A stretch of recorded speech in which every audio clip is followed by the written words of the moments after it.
Bueno,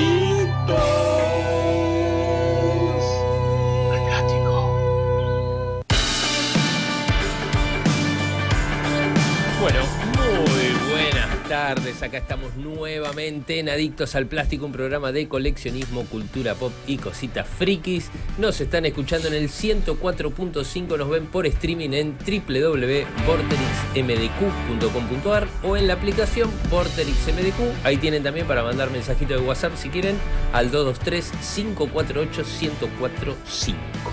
Hola, Guille. ¿Cómo andan, Nahuel? Bien. Bien. ¿Vos? Para lo del Instagram. Bien, perfecto, sí. Qué día pedorro. Feliz cumpleaños, Mar del Plata. Feliz cumpleaños, Mar del Plata. 150 años. 150 años que pasó en 150 años, pasó de convertirse en una ciudad de turismo de élite. Primero como puerto, como... convertirse en la ciudad más europea del país, sí, a lo que es el día de hoy, que es una ciudad de jubilados. ¿No? Apenas tengo 62. Ya vamos a comprar el departamento en pleno centro nosotros. Claro. Cerca, en la peatonal, una cuadra de la peatonal. Exactamente, que nos queda todo cerca. Dicen la mala lengua que en estos 150 años en algún momento Mar del Plata fue divertida.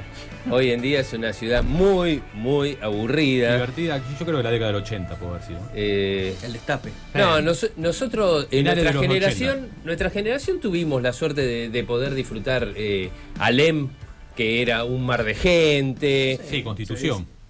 Constitución lleno de bares y boliches. Después la movida de Alem del año 2002 al 2006, que cuando estaba la princesa, claro, que estaban todos los bares como Samsa. Bueno, vos vos hiciste un bar, de hecho. Yo hice como 4 en Alem. Cada tal cual. Sí, estaba toda la movida ahí. Claro, era... Tengo el departamento ahí, precisamente. Ahí estaba bueno. Y lo que pasa hasta que se quejaron los vecinos. No, después empezó a aflorar la barría. Fue Dualde que puso... No sé qué pasó, pero se fue todo. Dualde gobernador puso el tope horario a las 4 de la mañana, pero, y ahí... pero esto fue posterior, esto fue en la década del 2000. Del 2000 al 2006, que explotó todo lo que era la zona de Alem.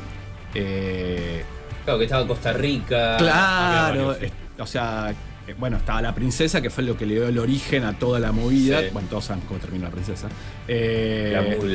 La mula, Mr. Jones. Estaba el proyecto de pasarlo todas las colleras. Estaba el proyecto de pasarlo a las colleras. De hecho, no, habían hecho un boliche que ahora es la policía. Sí. Ahora es la sede central de la policía de portuaria, creo. Yo ya me imaginaba a todo el mundo ahogándose, cayéndose el agua. Mal. Ahí justo del puerto, sacan los barcos. Claro, veían sirena y se tiraban a... Es el peor lugar para llenarlo de borrachos. me imagino. No es una buena idea. No, para nada. Y después resucitó algo Irigoyen. Ahí nos está llamando Pablo. Hola, Pablo. ¿Qué te olvidaste, Pablito?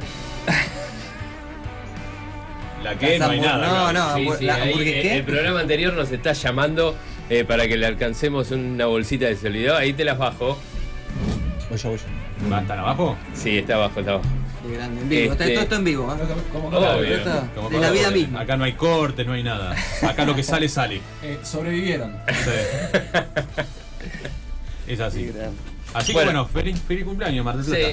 Sí, hubo momentos, pero hoy en día Mar del Plata, si bien ahí en lo que es la escollera, la que Normandina, por ahí decís. Claro, todo lo que es Playa Grande ahora es como que finalmente llevaron todo para ahí. Sí. Pero bueno, este verano hubo mucha movida, vinieron mucho pibe. Mucho pibe vino este verano. Mar del Plata siempre es linda, siempre está pero llega un momento que se torna aburrida. Lo que yo voy, que digo que es aburrida, es que no tenés de lunes a jueves, no tenés nada para hacer. Es fin de semana y boliche, y los de nuestra edad. ¿Pero vos te referís para el marplatense o para el turismo? Para el marplatense. Sí, el turismo es muy aburrida, Mar del Plata, no hay nada, no hay galerías de arte. Convengamos también... tenemos, ¿2 shopping? Convengamos también que el marplatense de lunes a viernes, lunes a sábado está laburando. O sea, tampoco es tanto que después te vas a romper la cabeza a la noche. Pero alguna alternativa de hacer algo distinto. Sí. Y los invitamos a todo al cine. Al Cinema Center. Sí, está bien, sí, ir al cine. Y metemos el chivo. Bueno, hoy tenemos un programa que vamos a hablar de cositas que le van a tener muchos recuerdos a muchos. Sí, yo creo que es algo unisex. Hoy es un programa bastante retro, bastante retro. Sí. Por eso van a hablar, yo soy el más pibe, entonces yo mucho no sé, entonces van a hablar ellos que son más veteranos. Fíjate, eso por falta de información. No saques carnet de edad porque jugaba falta de información nada más. Con la Commodore 64 empezó. Claro, vos tenés la Amiga, Talent MSX. Las Atari. Exactamente. Bueno, hoy vamos a hablar de videojuegos, consolas, los pasajes de consolas en el tiempo, así que bueno, para eso lo tenemos de invitado Augusto. Y bueno, empecé a hablar.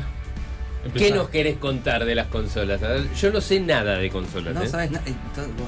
De la historia de fuera de joda, yo de chico nunca tuve consola. Nunca tuve consola, no era de ir a los fichines porque no me daba para ir a los fichines. Entonces yo era como que escuchaba de oído. Estamos hablando de una época más o menos que ronda entre mediados de los 80 hasta todo el transcurso de los 90. Sí, más los 2000, sí, los 90. Sí. No, digo mediados de los 80 porque era el boom del con lo que decís vos, los fichines, los arcades. O sea, recién a principios de los 90, 91, 92, aparecieron las primeras consolas accesibles que si teníamos suerte aparecía una en casa y podíamos jugar cosas parecidas a los fichines en nuestra casa. Pero si no, la época de los videojuegos venía de los 80 también, y los fichines. Ir a los arcades era... Nosotros, de hecho, era mi época de chico, tendría 9 años, 11 años, me encantaba. ¿Qué pasó? Que hables más cerca del micrófono. Más cerca del micrófono. Ahí estamos bien. Sí, digamos que la década del 70 empezó todo con flipper. Sí, y en los 80 lo que quedaba acá eran todos los flippers ya cansados, viejos, gastados, hechos pelota, sin mantenimiento, las gomas podridas. Imagínate el mantenimiento que tiene que tener un juego que tenía 3 millones de luces. Sí, y no decir un montón de cosas más. Pero además, los millones de mecanismos, servos, motorcitos, las gomas que se echaban a perder, las tenías que recambiar constantemente. Se magnetizaban.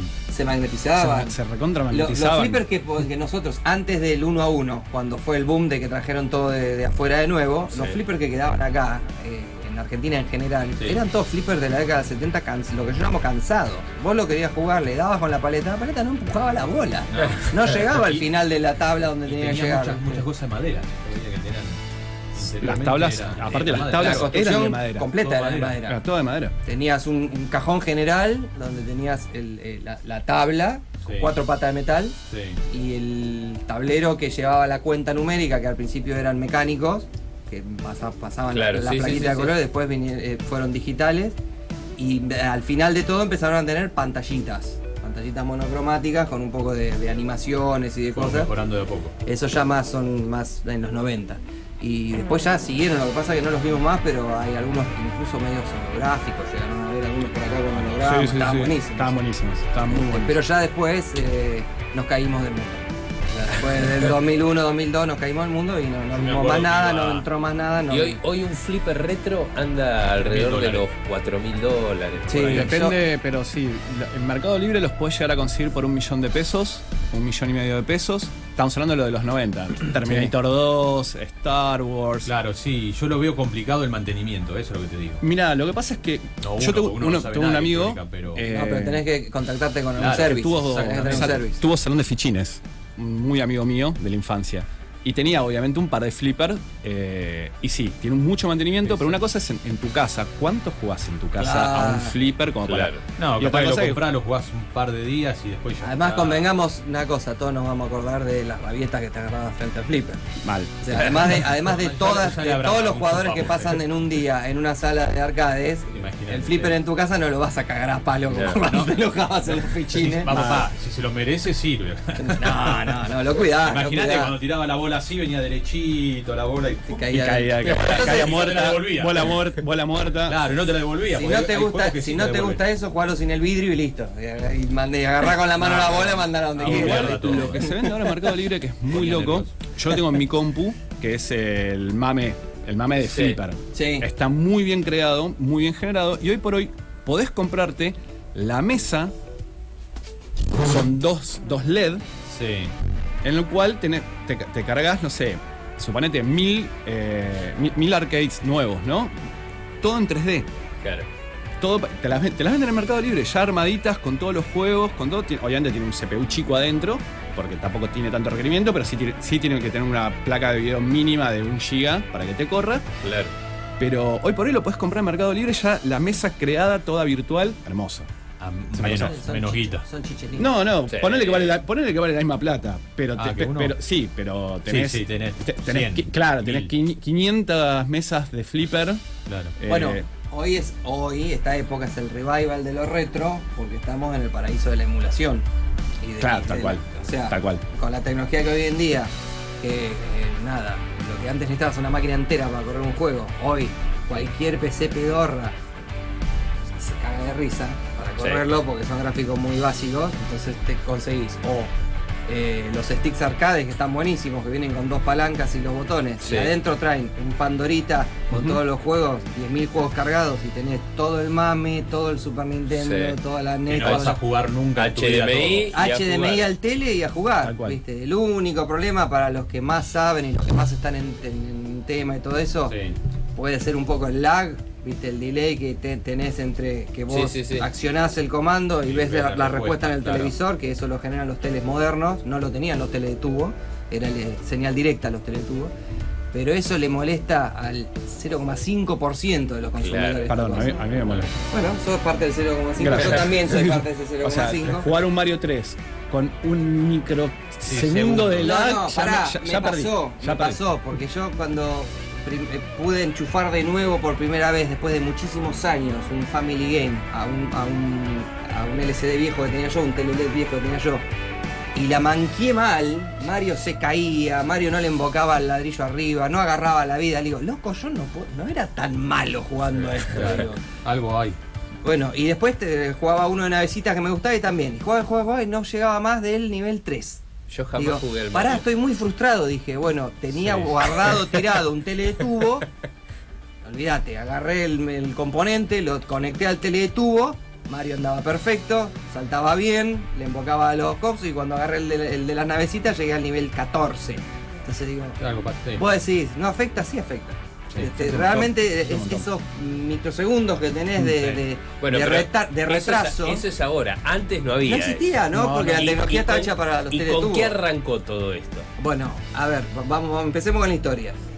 A mí me gusta hablar más o menos de los 8 bits en adelante. Porque no quiero ondar al punk. No quiero tirar al ping pong. Claro, no quiero tirar abajo lo que vino antes, toda la era Atari, Commodore. Bueno, el Pong fue el primero. Claro, el Pong fue el primero. Por eso tiré el Pong. La primera consola para conectar un tele doméstico fue la Odyssey. Claro.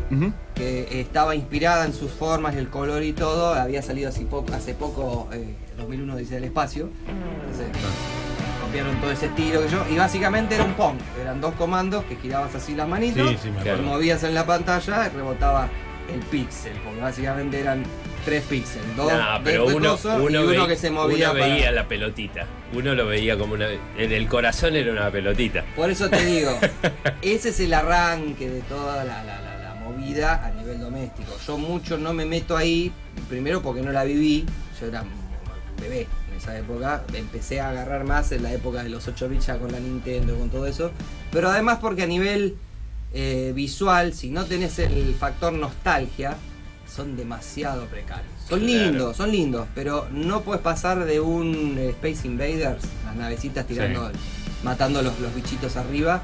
Mucho más no hay, porque realmente la cabeza con la imaginación llenaba todo el resto. Eran cuadrados, bloques, píxeles. Es más, mirá, yo me no había tengo imagen. Igual nosotros nos divertíamos, te digo. Un vaguísimo recuerdo, a ver si me podés decir qué consola era. Un vaguísimo recuerdo, un cumpleaños que yo fui cuando estaba en la primaria, que fue el único contacto que yo tuve con una consola de juego. Era un chico del colegio que tenía una consola. Sí. Y me acuerdo de haber jugado al Pong, y después tenía otro juego que era con una pistola, se disparaba del televisor, pero era una pistola grande y blanca. Grande y blanca. Sí, color del plástico así. pistola puede ser cualquier cosa. Hubo algunas Ataris que trajeron accesorios, escopetas, pistolas. La Master System no tenía... La Master System tenía su pistola también. Tenía su pistola, la Master System. La Master System tenía un cable, ¿no? Claro, Obvio, sí, todo. Nada inalámbrico. La Master Todo System conectado. fue la primer consola de Sega allá por mediados de los 80. No tuvo el gran éxito masivo, pero innovaba mucho los colores. Tenía unas gafas 3D que se conectaban por cable. Mirá. Se conectaban por cable, así que había un par de juegos que eran en 3D. O sea, mucha innovación. ¿Pero eso qué año estamos hablando? 85. Es contemporánea al Nintendo y a la Family. Mirá. Es la de 8 bits de Sega. Bien. Vos cuando contás los bits, más o menos tenés una idea de las eras. O sea, la época de los 8 bits es el famoso Family nuestro, Nintendo. La Master System era la Sega, lo que Sega tenía en esa tecnología en ese momento. Pero no entró mucho. Acá ni se conoció directamente, acá era todo Family. Claro. Ahora vamos a hablar un poco de eso. Pero Sega sacaba muy buenas máquinas. Sí. Y antes de esa, había habido otras más primitivas. La Coleco. El ColecoVision. Claro, la Sí, pero no de Sega, ColecoVision, yo hablo de esa la Sega. conozco de nombre, que fue una de las primeras. Claro. Claro, era un control medio alargado, Sí. con una palanquita en el medio y los botones de costado. Claro. Todo eso es todo de la época de las Atari. Claro, es de la Commodore generación, 64. es de la generación de Atari, Exacto. del Atari. Las Amiga, todo ese grupo. Ninacom, ¿esto de eso? Sí, la sí, Ninacom sí. es un clon Es un nacional clon de Atari. del mirá. Atari. No sé cuál, porque vienen con números y salieron varias. 2500, 2600, no me acuerdo. Sí, había No, muchos no me acuerdo. números. Pero la Dinacom era la copia nacional, digamos, de la placa de Atari en una carcasa nacional. Y se vendía acá. Ah, eso era nacional. Eso era nacional, Sí, la era Dinacom es nacional. Argentina. La Dinacom era argentina. Mirá que lo 100%. no sabía. Pero adentro tenías una placa de Atari. Claro, No nos Como quedamos una nunca copia, atrás, una placa copiada de Atari. Nunca nos quedamos atrás. Vemos el negocio enseguida. Volviendo, Plata y miedo nunca tuvimos. siguiendo por ese camino, eso era con lo que yo quería arrancar. El famoso Family Game, que es en lo que muchos nos introducimos al mundo del videojuego doméstico, Claro. las consolas en casa. El Family Game nuestro, que lo conocimos con más o menos este aspecto, o variantes, venían más redondeadas, Sí, venían algunos grises. no tenían esquinas, eran más ovalados. Entonces eran variantes. Bueno, el Family Game nuestro resulta que en 1983 Nintendo ve que digamos en Estados Unidos con toda la movida de Atari y todo eso, hay toda una movida con los videojuegos y ellos estaban quedando atrás. Digamos, en Japón tenían un par de consolas que no eran multijuegos, sino que eran para jugar un juego determinado. Claro. Y la verdad era que eran todas después variantes del Pong. Estaban en esa época. Y dijeron, bueno, arman un equipo, dicen vamos a hacer una consola que pase al siguiente nivel en tecnología y todo. ¿Viste cómo son los Ponjas? Cuando Sí. se ponen. Sí, sí. Lo hace. Y en 1983, 82, 83, no sé, pero es por ahí, sacan la Famicom, Nintendo Famicom, que es abreviatura de computadora familiar. ¿Por qué? Porque si bien estaba orientada para los juegos, también tenía accesorios, un teclado, cosas que Claro. podían convertirla, digamos, en una cosa, Sí, o un, cumplir otras un funciones. centro además de con jugar. otras funciones dentro de la familia, ¿no? Pero principalmente eran los juegos. Y el formato es este. Es el Family Game, es exactamente igual a un Family Game, porque es la original, es la de Nintendo japonesa. Que la única diferencia con los Family que nosotros tuvimos acá es que los joysticks no tienen entrada de conexión por el frente, sino que venían con un cable directo a la máquina. Claro. No tenían botones de turbo, a los cuales nos acostumbramos mucho de chicos, porque evitaban que estuvieras todo el tiempo dándole al botón. No tenían botones de turbo. Y uno de los dos joysticks tenía un pequeño micrófono, porque había algunos juegos que eran compatibles con comandos de voz. Mirá qué 83 loco. te estoy diciendo, Bueno, en Japón la rompe. ¿Por qué? Porque era simple. Copiaba o se metía en el mundo este que venía trayendo Atari y las otras empresas en Occidente de poder jugar diferentes juegos. No tenías que comprar consolas con juegos adentro, sino que una vez comprabas solamente la consola y después lo único que comprabas eran cartuchos. Claro, y le enchufabas el cartucho que querías jugar y listo. Y esto que estás viendo acá muy común como un Family Game es el formato que tenía la Famicom japonesa, con unos cartuchitos chiquititos y muy genéricos al principio, porque estaba el juego de tenis, el juego de golf, el juego de carreras. Que de hecho los primeros juegos de Family Game que vinieron para acá tenían etiquetas como esta. Sí, te mostraba algo del juego. Te mostraba una fotito del juego. Sí, muchas veces te engañaban. Y gris con un número. Claro. Bueno, esa es la copia del formato, digamos, que tenían los cartuchos de Famicom japoneses. Sí.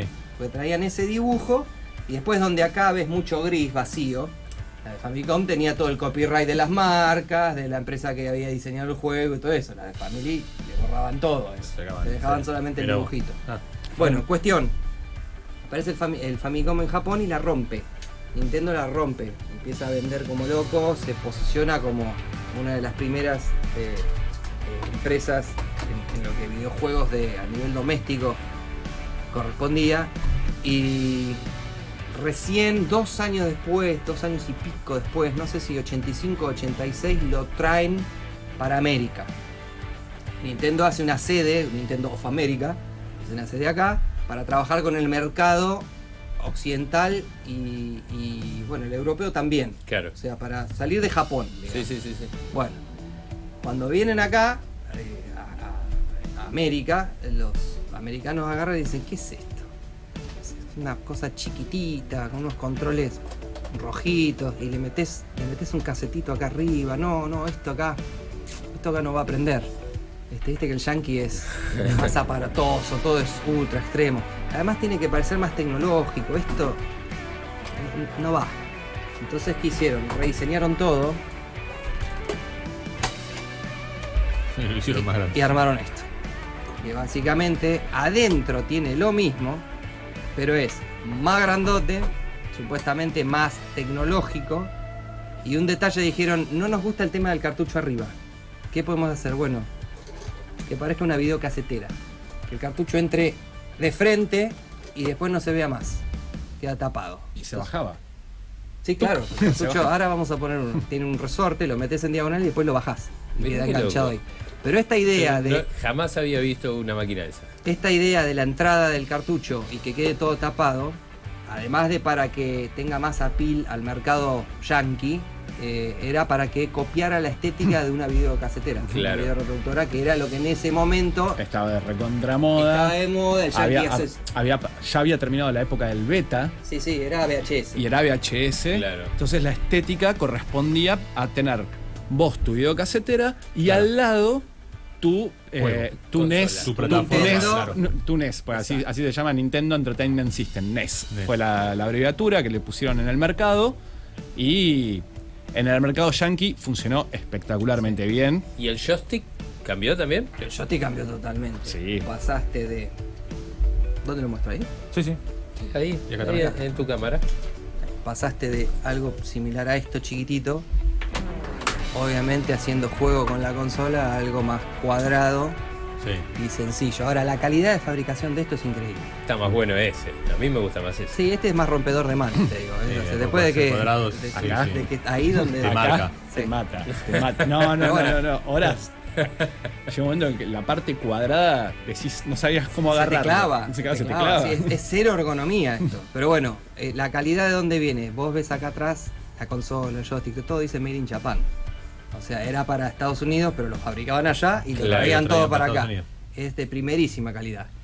Ahora, ¿qué pasa? Le cambiaron el nombre también de Family Computer o Famicom a Nintendo Entertainment System. ¿Por qué lo de sistema de entretenimiento? Porque para que pegue también en Estados Unidos, no querían vender solamente la consola. Entonces te lo vendieron como un paquete de entretenimiento. Claro. Y venía la consola, la pistola, un robotito. Después vino el Power Glove, el guante que nunca funcionó. El robotito tampoco. El robotito funcionaba con 2 o 3 juegos y nada más, y ahí quedó. Pero para la propaganda... Estaba buenísimo, obvio. Claro, entraba por los ojos, sí. ¿Viste? Cuando de la propaganda yankee... Que con la mercadotecnia americana no hay con qué darle. No, son los reyes indiscutibles del marketing. La propaganda yankee, Nintendo Entertainment System, el Nintendo en la pantalla así grande, brilloso, ¿viste? Y te mostraban el pibe jugando, el robot siguiendo los comandos que vos le dabas en el videojuego y se movía y prendía lucecita, levantaba la cabecita, bajaba la cabecita. ¿Viste? Y después el zapper, que era la pistola, y estabas disparándole a los patos. Era el futuro. Te estaban mostrando el futuro en esos comerciales. Era el futuro con 2, casi 3 años de antigüedad, ya en Japón. ¿Entendés? Había salido hace ya era viejo. Años, claro. Pero en Estados Unidos todavía estaban con el Atari, con el Pong. Entonces esto... ¿Y eso cómo tenía muchos mejores gráficos. ¿Cómo funcionaba? ¿En qué sentido? Claro. ¿La Atari era los que tenían los cassettes de audio? No, que se ponían había 2 tipos. Había máquinas que funcionaban con cassette de cinta y nunca entendí cómo funcionaba un juego. Te lo lee de la cinta, como cuando metes un disquete te lo lee de la cinta al disquete. De la cinta del disquete. O sea, la cinta magnética funcionó. De hecho, las primeras computadoras se grababa a cinta magnética toda la información y eso se ponían. Acordate, no sé, discos girando. Marshall Smart, Smart, sí. que te acordás que tenían los discos girando. Sí. Esa es la cinta magnética. Esa es la cinta magnética. Y hasta no hace muchos años, güey, lo que voy a decir, todavía se seguía grabando en cinta magnética ciertas centrales telefónicas. Las centrales telefónicas, todavía las análogas, seguían teniendo cinta magnética. No te estoy hablando hace más de 10 años, ¿eh? Sí.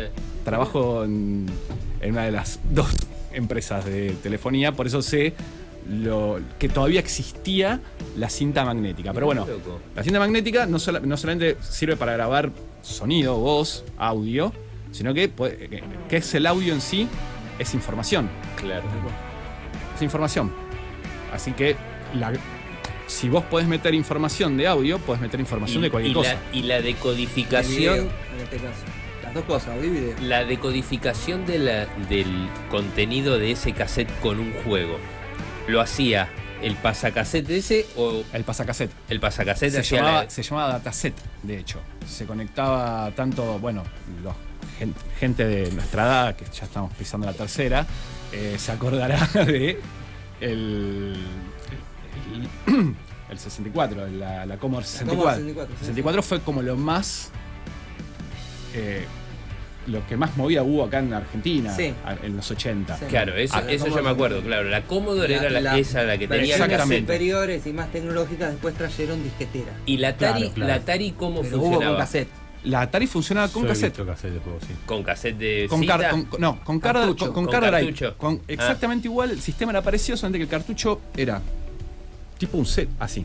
Tipo la mitad de un celu. Se ponía y súper básico. Los juegos de Atari eran recontra básicos. Juegos como el Frog. Pero que en el fondo... ¿Y esto qué tiene adentro? Una plaqueta. Una plaquetita. Ya los de Atari ya venían con una plaquetita. Sí, correcto. Ya pasó de cinta a plaqueta. Sí, correcto. El gran avance que tuvo esta gente, no Nintendo con la Famicom, sino en general el sistema de cartuchos cuando arrancó, era generar una entrada universal, que son los dientes que tiene abajo, que es el macho, y lo metías en un slot hembra que traía la consola. Entonces vos cambiabas, el hardware estaba en la consola y el software estaba en el cartucho, por decirlo de alguna forma. Entonces la consola te leía cualquier software que vos le metieras que tuviera el cartucho. Pero los software, a diferencia ahora ya ni existe el formato físico, pero a diferencia de lo que nosotros pensamos que es un software, que puede ser un CD o un disquete, en este caso es información grabada en chips. Adentro de los cartuchos hay un chip con una plaquetita y ahí está grabado el juego. Mirá qué loco. Bueno, mira, arrancamos de un primer bloque lleno de información, así que se viene un programa súper interesante. Vamos al primer corte y cuando volvemos seguimos metiéndonos en el mundo de los videojuegos y las consolas. Allá volvemos. Bueno, segundo bloque de Adictos al Plástico. Seguimos en el corte hablando de videojuegos. Seguimos acá con Pato y con Augusto. Bueno, ¿cómo sigue la historia después de la NES americana? Volvamos acá a Argentina. O sea, acá en Estados Unidos payana, es un éxito. La Nintendo, la NES es un éxito total y Nintendo no sé qué porcentaje del total del mercado de videojuegos abarca durante los 80 con la Nintendo. La rompe. Claro, esto coincide con lo que hablamos el otro día de Mario Bros. Que Nintendo arranca su consola con el Donkey Kong y después con el Mario. Claro, Mario es un personaje secundario que después levanta fama, digamos, y se convierte en la mascota. Claro. Pero al principio era el tipito del Donkey Kong. El carpintero de Donkey Kong. Sí, fue muchas cosas. Mario empezó en jueguitos de... Venían unos chiquititos con tecnología como los displays como las calculadoras, que eran reloj también, Game & Watch se llamaban. Por ahí alguno tuvo alguno que... No sé, pero... Sí, pero eran chiquititos así. Eran chiquitos, se abrían con tapita. En los Game & Watch es donde nace el personaje de Luigi. Claro, bueno, ahí arranca. En Game & Watch aparece el primer juego que se llama Mario Bros. Claro. El primero es un juego de Game & Watch en donde están Mario y Luigi. Y están en dos pantallitas divididas. Vos manejás en una Mario y en otra Luigi y van llenando camiones con, creo que son botellas o algo así. Ni siquiera son plomeros, o sea. Pero ya estaba el personaje de la Coca-Cola. Claro, ese es el Mario. ¿No? Mario Bros. Después hay Mario tuvo más profesiones que Johnny Sim. Después hay en Game & Watch tenés Mario con fábrica de cemento, Mario en la guerra tirando bombas, Mario con algo, tenía, como dijimos, un montón de oficios. Y recién se convierte en plomero, digamos, en el primer juego de Mario que se llama Mario Bros. No Super Mario Bros, sino Mario Bros. Para la Famicom. Que es el que se juega de a dos, en donde en los dos extremos de dos caños van cayendo las tortuguitas y las cositas y vos las vas agarrando. No tiene scroll horizontal ese juego, es todo el tiempo la pantalla fija. Ese es el Mario Bros. Después sale el Super Mario Bros, que es el que todos conocemos. Y ese es el que la revienta, ese es el que lleva a Mario, lo catapulta al estrellato, se convierte en la mascota de Nintendo y lo consolida como un plomero. O sea, ahí ya no tiene otros oficios. Coincide con el tiempo en que Nintendo desembarca en Estados Unidos, porque eso es lo que hablábamos el otro día, que el personaje de Mario se llama por Mario, que era el encargado de uno de los depósitos. De Nintendo en Estados Unidos. Exacto, sí, es verdad. Y por Dios, no hablemos de la película de Mario Bros. De los 90. No, bueno, eso, hagamos cuenta que no existió. Por Dios. Esa no la vi. Esa, aunque no lo creas y capaz que nos está mirando, hay coleccionistas de figuras de Mario de la película. Pero sí, no, pero pará, es pero de culto, por lo raras que son. No, es de culto, se convirtió en culto. Es de cuarta. Es de culto. No, ¿sabes cuántas cosas? ¿Cuántas cosas malas? Es lo mismo que yo te diga que hay fanáticos de la película de He-Man. ¿Cuántas cosas malas cuando pasan 20, 30 años? Fue un chasco, así. Le ponen la etiqueta de en los 70 Flash Gordon. No, pero Flash Gordon está buenísimo. No, fue espantosa y es de culto. Flash Gordon. Es espantosa. La garpa la música de Queen, pero la película es mala. Está buenísimo. Hemos tenido de Flash todo. Gordon es de 1980 esa película. Está buenísimo. Sí, está buenísimo. Yo me acuerdo de verla de chico. Van volando con la Súper pochoclera, todo de cartón. Es malísimo. Es tan mala que está buenísima. A la fuerza. Hay mucha te reís de lo mala. Te la disfrutás por lo mala. Sí, banco. Pero ahora, de grande, no nos desviemos del tema, pero de grande, si la ves bien, le encontrás un montón de cosas. Tiene un diseño de vestuario de la puta madre. Sí, el Emperador Ming tiene un vestuario espectacular. Los personajes, las interpretaciones, está todo muy bien. Es muy fiel al cómic y al mundo que hoy en día es difícil encontrar fidelidad, porque cuando te quieren reinterpretar algo, medio que te la cagan. ¿Viste? Porque pasó con Mario. La película de Mario en los 90, ¿qué queríamos ir a ver? A Mario saltando encima de tortugas y haciendo lo que hace Mario en el videojuego, y la película trataba de cualquier cosa, ni la entendías. No un Danny Hooper con trenzas raras. Además no entendías de qué iba la película, qué pasa, qué van a hacer, a dónde van. Claro. Era un desastre la película. Entonces mejor falopa. Mejor quedarte fiel al ¿cómo se llama? al guión. Al coso original. Al guión original. Bueno, volviendo. Dale, sí, porque te vas. Mirá, en América, en Japón, los juegos eran así. Vamos a la cámara. Este es un juego de Famicom original.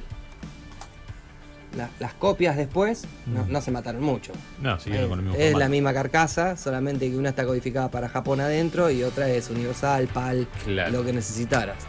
De hecho, esta japonesa, si la metés, calculo que si la metés en Family de los 90 nacional, funciona.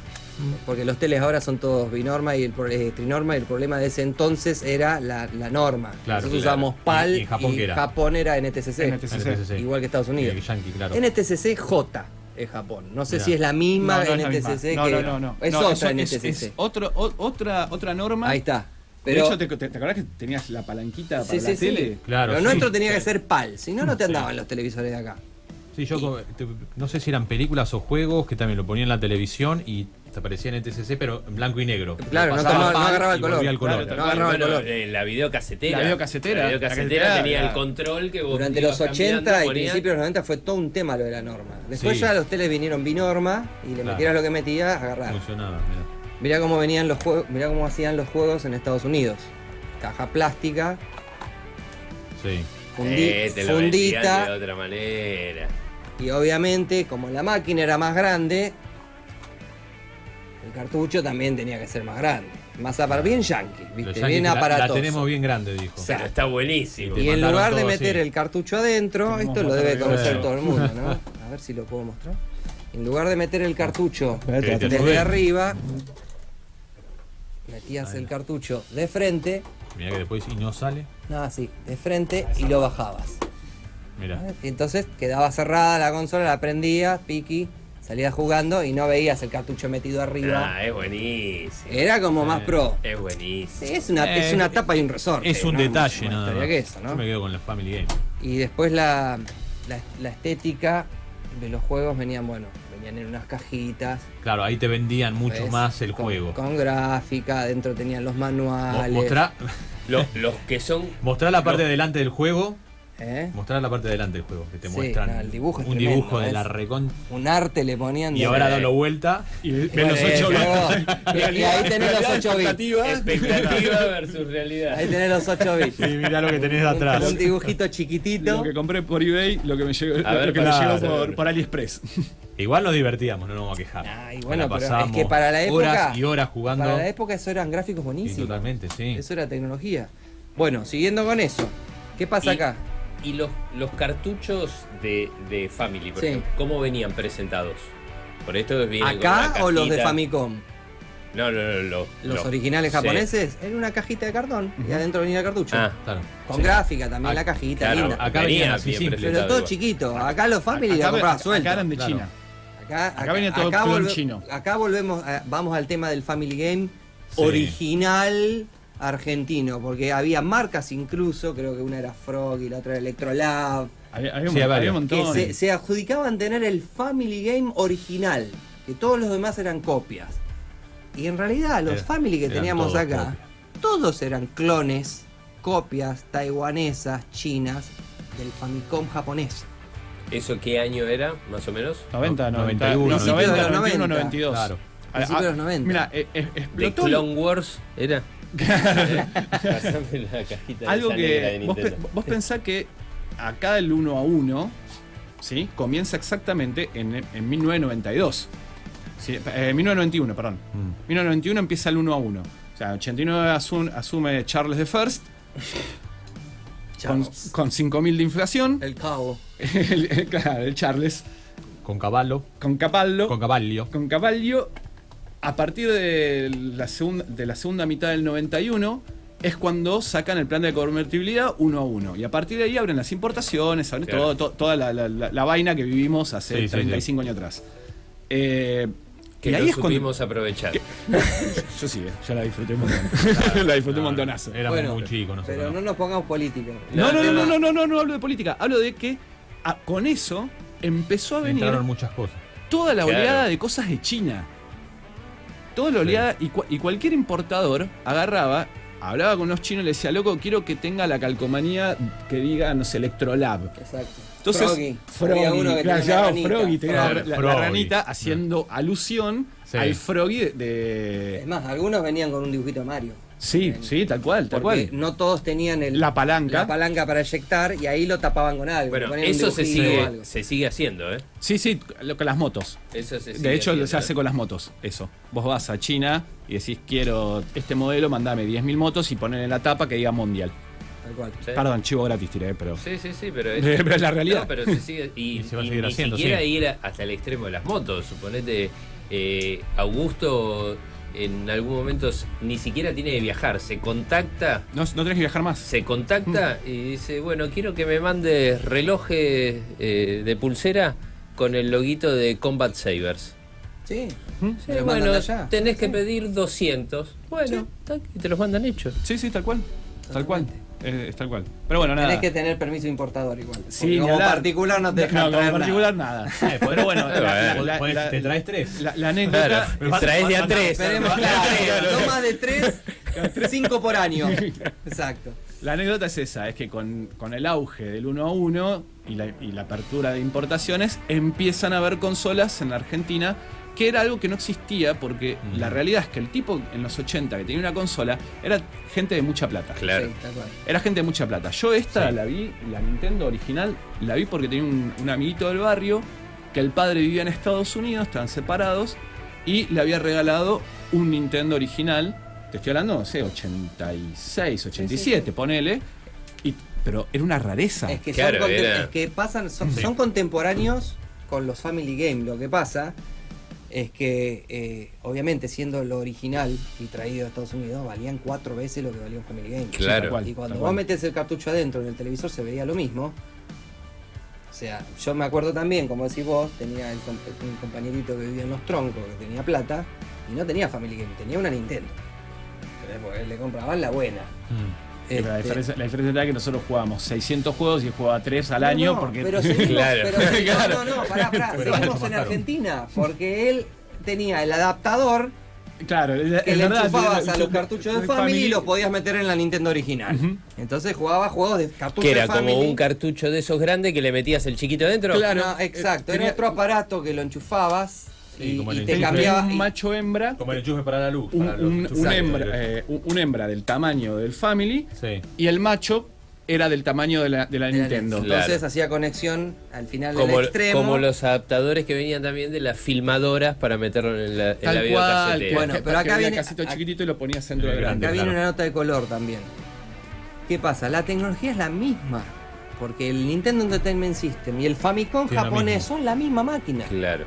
Entonces lo que hay adentro de los cartuchos es lo mismo. Claro, era todo compatible. Le habían cambiado el peine nada más para que estos tuvieran un peine distinto a estos. No sé si se llega a ver, es un poco más ancho el peine. Sí, un poquito más largo. El peine de la Nintendo es un poco más ancho que el de la... Pero adentro tienen lo que hablábamos hoy, el mismo chip. Claro. O sea, la misma plaquita con el mismo juego cargado. De hecho, hay muchos de estos, y que hay que buscarlos, no sé cuáles serán, que cuando los desarmás, le sacás los 3 tornillos, lo abrís, adentro tienen un cartucho de Famicom con el adaptador. ¿Entendés algo? Y ni siquiera está fabricado de cero para ser de Nintendo. Es un juego de Famicom con el adaptador de pin para que entre en la Nintendo. O sea, eran lo mismo, exactamente lo mismo. Ahora, ¿qué pasa? Obviamente, son contemporáneas, pero nosotros, el famoso Family Game que te vendían acá con la caja en castellano y todo, era muchísimo más barato que el Nintendo original. Y no hablemos de la Famicom porque nadie sabía que existía la Famicom. Claro. No, yo me enteré con internet. Exactamente. Nadie sabía que el Family Game nuestro era una copia china, pirata, de una máquina original de Nintendo en Japón que había salido hacía 4 años. No lo sabíamos nadie. Y no. De hecho, hasta el nombre, Family Game. La locura que tiene todo esto justamente es eso. Que no teníamos acceso a la información. No, claro. No, tal cual. No teníamos ningún tipo de acceso. Descubrías así una consola justamente. Si algún chico conocido tenía algo así y era todo el grupo, ¡wow! Tal cual. Era tal cual. Además, 2001 Odisea del Espacio, todos parados como los monos mirando el bloque. Pero además las calidades de las copias de las réplicas de ese entonces, esto que yo tengo acá en la mesa Eran buenas. es una copia actual, es china. Esto es una porquería. Es actual, es del siglo XXI. El plástico es malísimo, los controles, los cables son finitos. Tenés que poner con cuidado los cartuchos porque se rompe el peine donde lo enganchás todo. Ahora, las copias que había en los 90 eran buenas. Claro. Eran de buen plástico, los cables eran buenos, los controles resistían el maltrato. Los cartuchos, tenés acá un original y uno copia. Los cartuchos no le notás diferencia en la calidad de fabricación. Claro. ¿Entendés? Lo único que obviamente uno es real, avarado, tiene las marcas, todo, la inscripción en japonés, todo, y el otro no dice nada, dice cassette de un lado, tenían inscripciones de calcomanías genéricas, pero la calidad era buena. Y esa es la diferencia. Ustedes que jugaron con todo eso, ya hablamos de los cassettes de cinta magnética, yéndonos a lo que era los cassettes de audio. Se acordarán cuando estaba en la casetera y se enrollaba la cinta y te cortaba, le cortaba los dos pedacitos, esmalte de uña, lo pegabas y funcionaba. Los cartuchos de juego, si se rompían, tenían no se alguna... No se rompían. No se rompían. Era muy difícil. No se rompían. Era una tecnología que estaba diseñada para que vos lo pusieras y lo sacaras sin que saneara. Estás viendo cartuchos que tienen 30 años. Esto lo pongo y anda. Es de 1990. No, pensé que por ahí 34, se podía dañar algún conector del peine. No, lo que a veces está la leyenda urbana de que lo tenías que soplar. Eso era una leyenda urbana. Con los años lo descubrimos que era una mentira. No hace nada, pero es que a la primera por ahí no te enganchó bien, lo sacás, lo volvés a poner y arranca. O sea, pero lo soplabas, ¿viste? Para limpiarlo un poco. Pero bueno, en ocasiones, sí, qué sé yo, lo sacabas de un basural, ¿viste? Y lo compras en una feria, está lleno de mugre el cartucho. Pasale un hisopito con alcohol, limpiarle un poco el diente acá del conector y seguro te va a andar mejor que si lo mandás con toda la mugre. O sea que si encontrás cartucho de eso, tenés un 95% de probabilidad de que funcione. Sí, tal cual. Andan. Eso es lo bueno también de los formatos no se encuentra. Físicos viejos. Bueno, podés. Los juegos que te regalé el otro día de la Game Boy tienen 35 años. Y andan. Bueno, ese es otro tema también para hablar después. ¿Ese es el paso que sigue? Este es el paso que sigue. En realidad el Star de las cosas. Sí, yo lo que quería preguntar, que antes de ir al corte, ya vamos a ir al corte, entonces todo lo que era Family Game en Argentina, incluyendo los cartuchos, todo venía de China. Todo era acá pirata. No se hacía nada. No se hizo nada. Nada. Acá le ponían el sello, le reimprimían el manual de instrucciones y hacían la caja en castellano. De hecho, los invito a todos los que tengan una caja de Family Game. Yo lo tengo completo con caja. Bien, fíjate la parte de atrás donde está el nene jugando con la familia y vas a ver que es la foto de la caja de atrás de la Nintendo del Yankee con la Nintendo tapada con fotomontaje puesto un Family Game encima. Mirá. Y vas a ver tres errores que se ríe todo el mundo. Primero, la Nintendo, la Family que le ponen, la Family que le pone está mirando para adelante y no tiene los controles conectados. Sí. El nene está jugando con un control de la Nintendo americana, porque es parte de la foto. Claro. El cartucho que está puesto en la máquina puede ser cualquiera, pirulo, y en la pantalla está el Mario. O sea, no es el mismo juego que está puesto en la pantalla. Hicieron cualquiera. Es un collage infernal que vos no te avivabas, no te das cuenta, pensabas, estoy comprándome el Family Game. Claro. Novatec, el Family Game Froggy, el original. ¿Sabes que no me acuerdo qué marca tenía yo? Bueno, el que estaba más como con más peso de que era el bueno, era el que venía redondo. Sí, yo el cuadrado. No me acuerdo qué marca era nacional, pero era redondo y ese, al igual que el Famicom japonés, no traía para enchufar los comandos, sino que los pads estaban directamente, salían los cables de la consola. Claro, lo que yo tengo, los cables van por dentro. Claro, se te rompe. O sea, no los enchufás directamente. Entonces ese. Están por dentro. Ese era uno de los que se adjudicaba en las publicidades de época, lo vas a escuchar que se te rompió un control, te quería matar. Claro, y le he dado. Porque no, pero es más seguro. Y me funciona perfecto. Es más seguro que esté vinculado directo a la consola que tengas los conectores, porque lo que se te joden son estos conectores. Sí. Poner y sacarlo y digamos que como decíamos recién, la facilidad que si se te rompe Bueno, los enchufás y pones otro. Ese lo que viene y con el cable atrás. Froggy, el famoso Froggy, me acuerdo que eran los que se adjudicaban en las publicidades que eran el Family Game original. No compres copias, comprá el original. Claro, y te lo vendían así, te lo creías.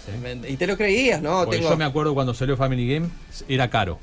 Era caro, pero había 1, 2. Y después bajó el precio, pero un montón cuando empezaron a caer 5, 6, 7. Yo lo tuve en color de caja, diferente color de plástico. Colores, había variantes de todo. Y ahí lo pude comprar porque bajó el costo un montón. Me regalaron mis viejos, ¿viste? Pero fue como, no. Yo no podía creer. O sea, claro, flasheé de una manera.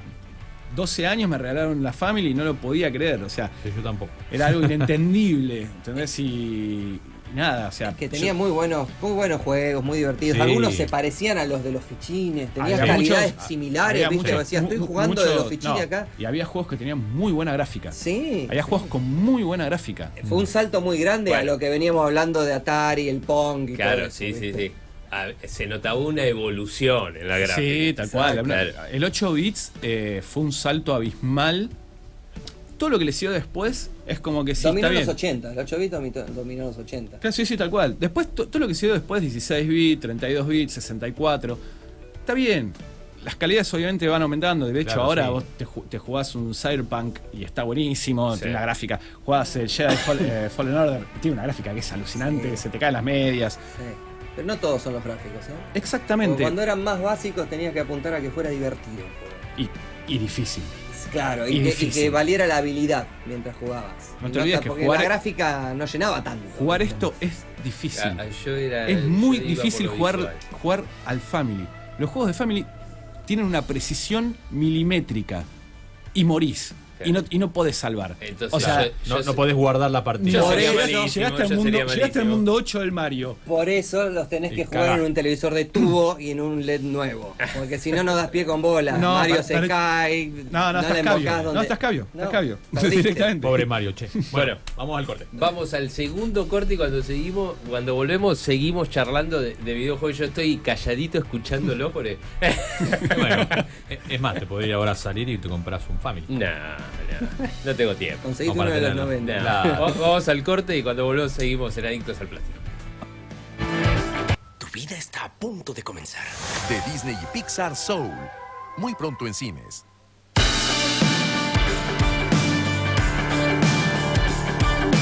Bueno, ahí estábamos viendo el tráiler de Soul, próximo estreno en cines de Cinema Center, película de Disney Pixar. Vayan al cine, sí, está bueno, aprovechen los últimos días de vacaciones para llevar a los chicos al cine. Digamos que esta semana fue una semana de cine en Mar del Plata, porque está lloviendo desde hace una semana, y creo que pronostica también hoy toda la noche. Cine, shopping. Y mañana. Y mañana también. Y mañana hay lluvia. Sí. ¿Y qué podés hacer en Mar del Plata? Que cuando no podés ir a la playa, tenés Juan B. Justo para comprar algún pullover o algo. Sos un jodón. Y bueno, decía que Juan no habíamos abierto el programa diciendo que Mar del Plata es alegre con estos 150 años. Entonces cuando llueve, ¿qué tenés? Juan B. Justo, los shopping. Sí.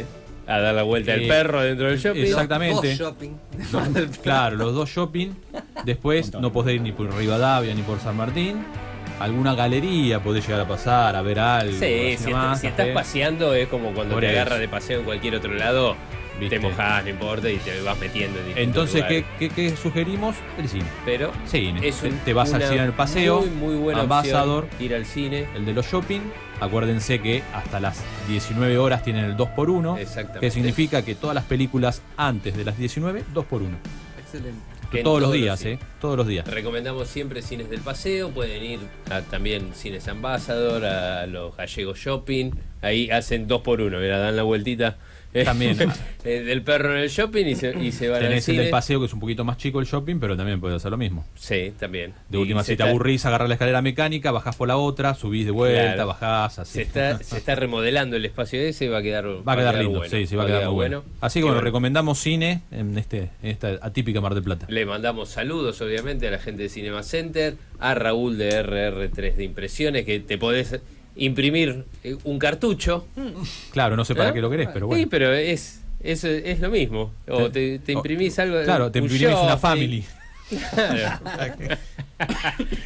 No, te podés remeras de playerita, sí, te podés hacer. Eso estaría bueno. Con un Family o con un Nintendo. Con cosas así gamer, hay muchas remeras así. Ahora, igual ellos tienen en catálogo con he visto de juegos y cosas así. Está bueno. Y ya que hablamos de alquiler y de cartuchos, si quieren también viajar a esa época y tienen una VHS, se van y se alquilan una película en Matiné, en el videoclub de Daniel. Si no tienen VHS... Le podríamos preguntar a Daniel si tiene cartucho de Family. Si no tienen VHS, pueden alquilar VHS también. Tendría que alquilar cartucho de Family también. Exactamente. Le podemos tener una idea. Sí, recién estábamos hablando en el corte que también... Eran las dos cosas. Fue la época, los videoclubs se avivaron en un momento con el boom de los Family Game y alquilaban los jueguitos también. Ya lo repetí 10 veces. ¿Había cartuchos así atrás de una cortina también? No. Estaba toda la vista. Eran otro tipo de cartuchos esos. Tenían una bolsita negra los cartuchos. Tenías que sacarlo de la bolsita negra. No, que yo me acuerdo cuando iba al video, que ya lo dije, había juegos estos cartuchos de Family venían, eran como una especie para Family de estructura. Y los girabas. Los girabas. Eran como unos enrejados redondos que giraban y tenían puestos los cartuchos. La calecita de los cartuchos. Exactamente, la calecita. Y ahí lo elegías. Mira, hay lugares donde tenían 2 cartuchos hasta 3 cartuchos iguales, porque alquilabas. Claro, la gente iba y alquilaba. Un Mario 3. ¿Viste? Y cuando se corría la voz de decir, no sé, agarré, ejemplo, el de Star Wars porque está acá. Es buenísimo, se corría la voz, listo. Estabas en la secundaria, en la primaria donde iba, y no lo lo enganchabas. Y si no lo enganchabas, había videos que te hacían la gamba y te lo guardaban, ¿viste? Y la posta era alquilar el viernes. Era alquilar el viernes. Quedaba el fin de semana, lo devolvías hasta el lunes. El video no abría, la mayoría no abrían los domingos, entonces te metías hasta el lunes. El mismo precio, pero exactamente 2 días de rebote. Pero sí, igual cuando alquilaba las películas, las veía, yo creo que había hasta 2-3 veces. Tal cual, eso fue también toda una época. Era una época, para mí era una época muy sana porque estabas en tu casa, tus viejos sabías que estabas en la pieza o jugando con el Family, también con amigos te cagaban a puteadas, ¿viste? Porque te decían a comer, venías, a comer 2, a comer 3, y a la cuarta te decía te hago mierda al Family, te rompo todo si no venís a comer. Sí, pero tus hijos sabían que estabas ahí. Pero la interacción era otra también. Totalmente. Esto de juntarse con amiguitos frente a la pantalla. Y dame a mí, yo trato de pasar nivel. ¿Y cómo es ese punto? Ahora lo que dijo él. Suponete. No es como jugar en línea. Chicos jugando a comer. ¿Cómo se apagaba esto? ¿Cómo venía la madre y te lo apagaba para el botoncito? Pac, te bajaba el botón. Y si no, tenías que sacar el pausa. Apretabas la pausa. Lo podías dejar pausado, ibas, comías y volvías. Pero nuestros viejos eso no la sabían. Te desenchufaban. O te desenchufaban el transformador. Directamente decían Tuki, transformador. Te lo desenchufaban. Te dije 400 veces que vengas a la mesa, pedazo hijo de... Claro. Y luego vos lo mirabas con odio. Pero tenía razón. Pero con el botón de pausa se resolvía. Claro, sí. Pero vos estabas tan compenetrado que no... Con el botón de pausa se resolvía. Lo tendrías que haber resuelto vos antes que venga tu padre y te a comer. Claro. No, posta a veces no podías dejar el juego. Súper adictivo. ¿Eso les ha pasado? Sí, olvídate. Totalmente. Mal. Totalmente. Igual yo no tuve Family Game. Tenía mi prima. Jugábamos con ella y alguna vez me lo prestó para que me lo lleve a casa. ¿Y no se lo devolviste más? No, sí, era de ella, volvía, todo. Es más, antes de conseguir este chino pedorro recientemente, lo rastreé a ver si todavía existía. Pero de todas formas, por un tema de lo que hablábamos antes de las normas, los viejos, los de los 90 son PAL, y hoy ya no se justifica, te conviene tener un NTSC que es mejor norma y cualquier televisor te lo toma. Bueno, ¿y cómo siguió la evolución de esto? Bueno, que habíamos llegado ahí hasta el... Esto en el resto del mundo duró durante los 80. Y en Argentina arrancó en los 90. Claro. O sea, nosotros teníamos un delay. 5 años de delay en todo en esa época, más o menos, para cualquier cosa, 5 o 6 años de delay. Sí. Para ser generosos, la realidad es que estábamos 7-8. Sí, estábamos muy atrasados con todo. Llegaba todo muy tarde. Hasta que, bueno, con el tema de la unificación cambiaria y todo eso, estuvimos más al día de lo que salía afuera, llegaba directamente. Llegaba más rápido, bien. Pero en el resto del mundo, a finales de los 80, vos calculá que esto es del 85-86, Esto es del 83, originalmente en Japón. Y a finales de los 80, en el 89, Nintendo saca esta maravilla. Porque hasta ahora todo bien, jugabas en tu casa, necesitabas un televisor y estar adentro. De pronto, el tipo te dice, podés jugar en cualquier lado, en cualquier momento, en un auto viajando, en el parque de tu casa, donde sea. Claro, la Game Boy fue como una evolución del Game & Watch. Exacto. El Game & Watch era un juego fijo, que siempre jugabas a lo mismo y rígido, porque era simple, la tecnología era muy simple. Pero era portátil. Sí, claro, pero era portátil. Ahora, ¿qué hacían? Donkey Kong con 2 pantallitas. Trasladaban esto. Pero ya se tornaba totalmente monótono. Pero Nintendo trasladaba esto a hacerlo portátil. Claro. Porque funcionaba igual. Funcionaba con cartuchos. Entonces vos comprabas la consola y después juegos. Y los intercambiabas igual que con la que tenías en tu casa conectada al televisor. Venía con el Tetris. Claro, bueno, eso les recomiendo a todos que vean la película, salió hace poco, no sé en qué plataforma, pero que se llama Tetris, que explica la historia del juego, del creador de Tetris y del yankee que viaja a Moscú para contactarse con el tipo y traérselo para Estados Unidos, y tiene contacto con Nintendo cuando están desarrollando esto, y este iba a salir con el Mario. Y el tipo agarra... Hay una línea en la película que es buenísima. Le muestran el prototipo, está conectado a un peine así con cables y no dice Game Boy nada porque es el prototipo. Y le explican, le dicen lo que tiene adentro y que va a salir, no sé, a final de año. Y ¿lo van a sacar con Mario? Le pregunta el tipo. Dice, sí, va a salir con Mario, que es uno de nuestros personajes más populares en la franquicia, en la marca Nintendo. Dice, si vos querés vender esto para que lo compren chicos, vendelo con Mario. ¿Vos querés venderlo para que te lo compre todo el mundo? Vendelo con Tetris, le dijo. Y le hicieron caso. El Game Boy venía en la caja de fábrica, digamos, con un Tetris. Se cansaron de vender, pero se cansaron de vender el Game Boy original, el grandote el ladrillo gris. Sí.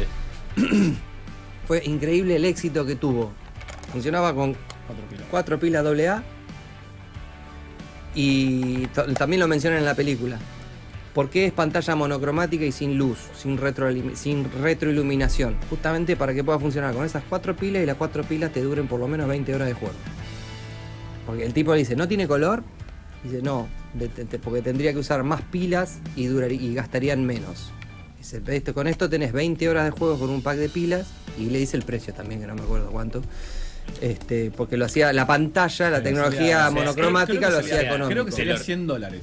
Si mal no recuerdo, algo así. Creo que el precio era $100. Algo así. $100. En un día la reventaba las pilas. No, mirá que yo le he dado. Este es el mío de la infancia. No, te duraba mucho más. El que tengo yo, le dabas, duraba. Duraba un montón. Yo lo tuve, lo vendí hace 1000 años y me quedé con los juegos, y de hecho se los regalé. Los cartuchos tuyos vinieron a parar a esto. Claro, la semana pasada se los regalé. Y duraba mucho. La competencia que hizo Sega, saca su propia Sega consola. Y otras marcas también. Sí, pero vamos con. Sí, con Sega. La guerra de mercados era Sega, Nintendo, Sega. Ahora vamos a pasar a eso. Sega saca su propia consola. Sega era una. ¿En qué país? Japón. Japón también. Japón. Nintendo y Sega son las dos japonesas. En Japón. Los dos son japoneses. Bien. Nintendo data de la época de 1800, que vendían naipes y juegos de Mahjong. Hacían cartas. Y Sega es más moderna, por así decirlo. La Sega, ¿cómo se llamaba? La Game Gear. La Game Gear era alargada, a diferencia de esta que es vertical, era horizontal y era a color. ¿Sabes cuánto te duraba las pilas, no? 15 minutos. Claro. Sí, bueno. Y ya lo vieron por esto. ¿Por qué perdió? O sea, la consola, la de Sega era inmensamente superior. O sea, tenía... Obviamente también era mejor el chip que tenía el procesador. Hacía juegos con mejores gráficos. Sí, tiene un procesador zarpado. Los hacía a color. La pantalla era retroiluminable, o sea que podías jugar en la oscuridad. Tenía luz propia la pantalla, a diferencia de esta que no, que siempre era uno de los problemas. Para eso venía venía con lupas, con con luz, linternas y luces todo. para mejorar esa situación y en realidad terminaba siendo peor, ¿no? Claro, tenés un coso así largo. Sí. Pero bueno, con esas falencias, si querés, y con la simplicidad, Nintendo le ganó. Porque esto vendía mucho más.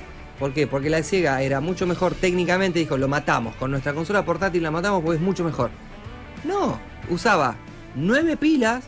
Esta usa 4. Creo que eran 9 o 8, 4 en los costados iban 4 de un lado y 4 del otro y te duraban 1 hora, 2 horas. Aparte tenía doble parlante, boludo. Sí, era buenísima la consola. No, era... Pero la mató la autonomía. Claro, yo te lo traigo ahora con 8 pilas recargables y la disfrutás. 8 pilas recargables, estamos hablando de fines de los 80, no existían 8 pilas recargables. O venían con el transformador para enchufarlo, claro. pero te arruinaba la experiencia de la portabilidad. Tenías que estar encajado al enchufe ahí al lado de la pared. O sea, no tenía sentido que fuera portátil. No te la podías llevar en un viaje en el auto. Entonces Nintendo le termina ganando, pese a que la otra consola era mucho mejor en calidad. Y con eso arrancan los 90 en nivel internacional. Nosotros todavía recién arrancamos con el Family. Y en el nivel internacional, ¿qué pasa? Sega le quiere competir a Nintendo. La Nintendo de 8 bits venía arrasando y Nintendo tenía, no sé si, no quiero exagerar, pero el 80% del mercado de videojuegos lo tenía Nintendo. Sí, claro. Sí, era una animalada. Era una bestia. Sí, una bestia del día, sí. ¿Y Sega qué hace? Durante los 90 fue muy popular la guerra de las consolas que se llamó entre Sega y Nintendo, que ya pasamos a los 16 bits, fueron las siguientes consolas, que fue la Super Nintendo y la Sega, que en Estados Unidos se llamó Genesis y acá en Europa Mega Drive. Tómenla como la que quieran. Era la negra, la de Sega era la negra y la de Nintendo era gris, con unos detalles en violeta, en azul. Era muy parecido a un Family. Bueno, no se quedaron con el estilo de caja. Si no es la que es redondita también. Claro. Respetaron bastante el estilo japonés. La hicieron más cuadrada, la japonesa era más redondeadita, pero el estilo incluso alimentaba de cartuchos desde arriba. Ya no era necesario esta cosa de que se pareciera a una videocasetera tecnológica. No, metías el cartucho arriba y listo.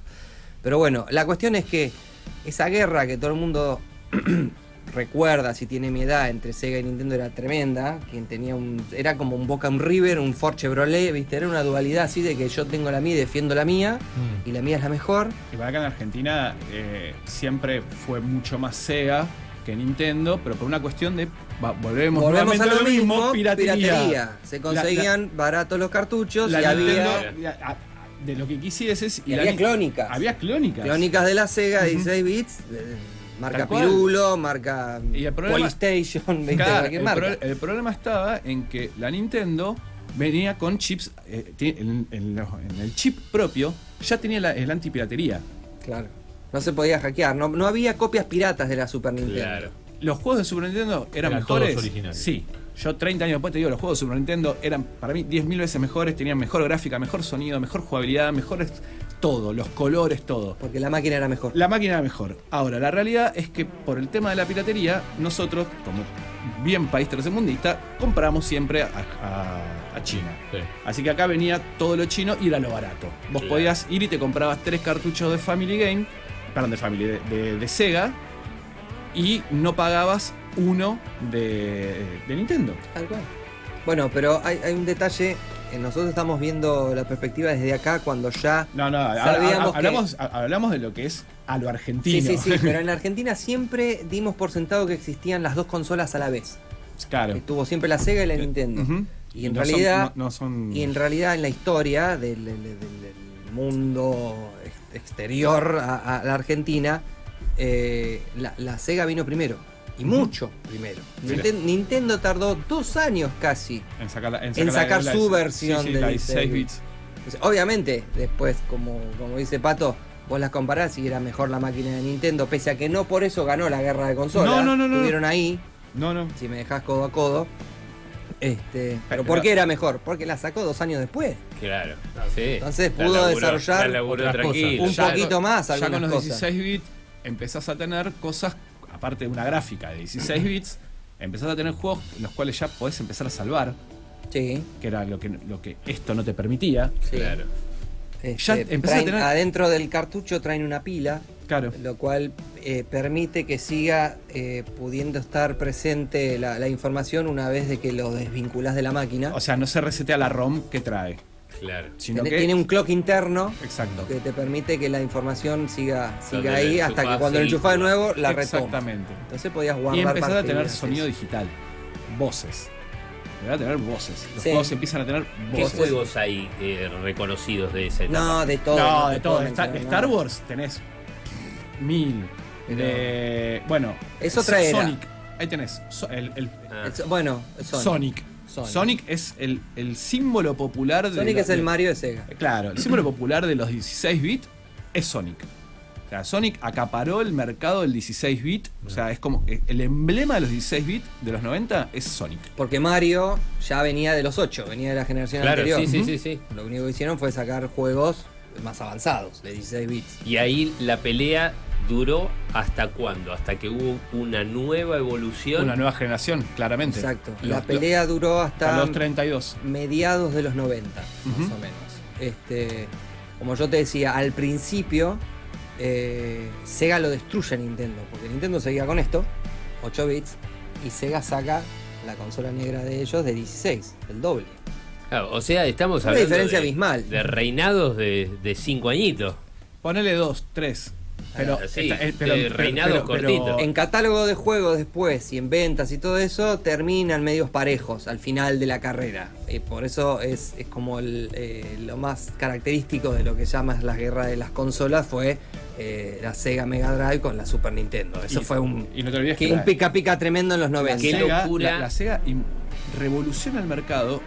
A ver, quedó infravalorado, ¿sí? Esto quedó súper infravalorado. Pero llegan a sacar CD. Vos le podías conectar a la Mega Drive, le podías conectar una lectora de CD. Y podías jugar los juegos. ¿Qué sacaron? 30 juegos creo que tienen. No es muy grande el catálogo. No, de yo creo que son 30 juegos.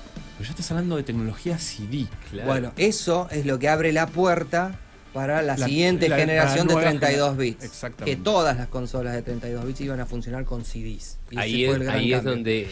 Ahí entra PlayStation. Ahí es donde entra PlayStation es una extraña. Y ahí vamos a hablar después del corte, porque ya estás con corte. Sí. Pero yo quiero preguntar antes de irnos al corte, entonces, la lucha entre Sega y Nintendo, empate.